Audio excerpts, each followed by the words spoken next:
Hey guys, happy day 2 of online learning. We're back for our read aloud from Tuck Everlasting.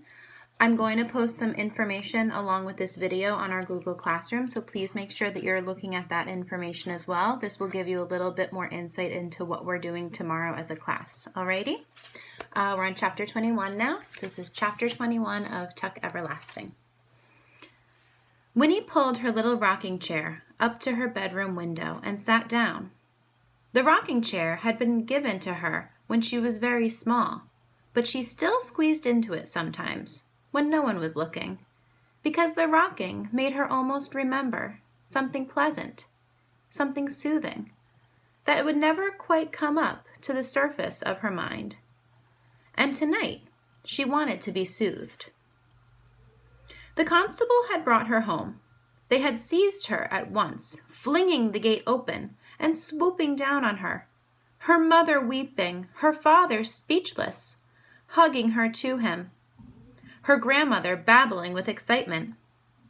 There was a painful pause when the constable told them she had gone away of her own free will, but it only lasted a moment. They would not believe it, and her grandmother said, "It was the elves.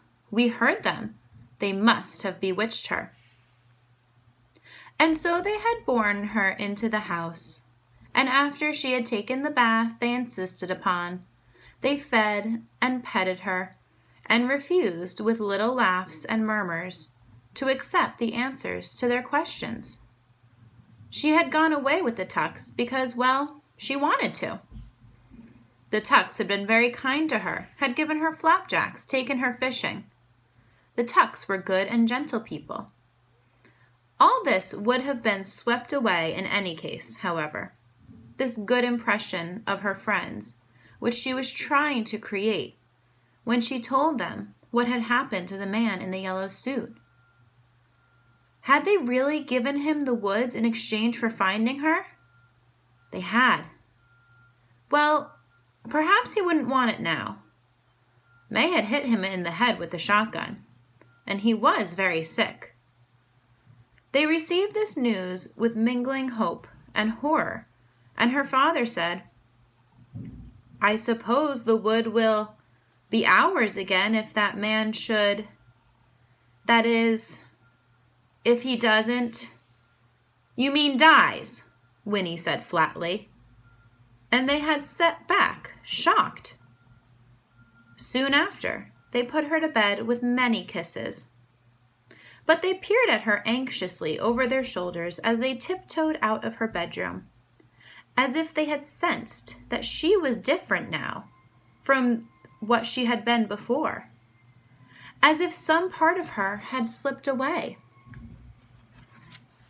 Well, thought Winnie, crossing her arms on the windowsill, she was different. Things had happened to her that were hers alone, and it had nothing to do with them. It was the first time, and no amount of telling about it could help them understand or even share what she felt. It was satisfying and lonely, both at once. She rocked, gazing out at the twilight, and the soothing feeling came reliably into her bones. That feeling, it tied her to them, to her mother, her father, her grandmother, with strong threads, too ancient and precious to be broken. But there were new threads now, tugging and insistent, which tied her just as firmly to the Tucks. Winnie watched the sky slide into blackness over the wood outside of her window. There was not the least hint of breeze to soften the heavy August night. And then, over the treetops, on a faraway horizon, there was a flash of white. Heat lightning. Again and again it throbbed without a sound. It was like pain, she thought, and suddenly she longed for a thunderstorm. She cradled her head in her arms and closed her eyes. At once the image of the man in the yellow suit rose up. She could see him again, sprawled motionless on the sun-blanched grass, He can't die, she whispered, thinking of May. He mustn't. And then she considered his plan for the water in the spring, and Tuck's voice saying, "They'll all come running like pigs to slops." And she found herself thinking, if it's true about the spring, then he has to die. He must. And that's why she did it. Then she heard hoofbeats on the road below, a horse hurrying into the village, and not long after, there were footsteps and a knocking on the door. Winnie crept out of her room and crouched in the shadows at the top of the stairs. It was the constable. She heard him saying, "So that's that, Mr. Foster. We can't press no kidnapping charges, since your little girl claims there wasn't no kidnapping. But it don't matter now anyways. That the doctor just got back with a few minutes ago. That feller, the one you sold your land to, he's dead." There was a pause and a murmur of other voices. Then a match striking, the acrid smell of fresh cigar smoke. "Yup, she got him good, all right. He never even come to. So it was as open and shut case, since I seen her do it. Eyewitness, no question about it.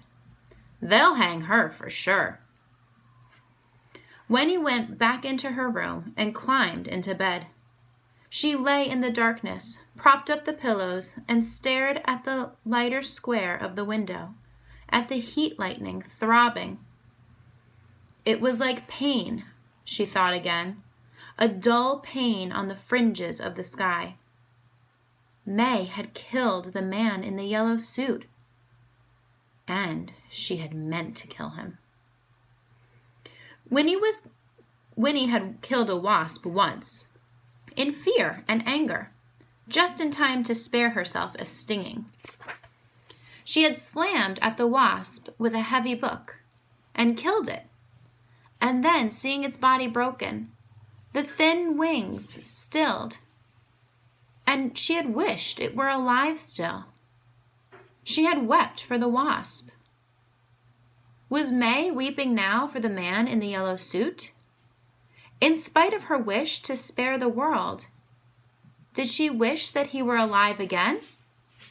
There were no way of knowing. But May had done what she had thought she had to do.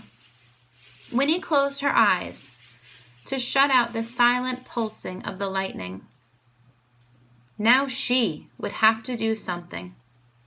She had no idea what, but something. May Tuck must not go to the gallows. So we're going to end reading there today.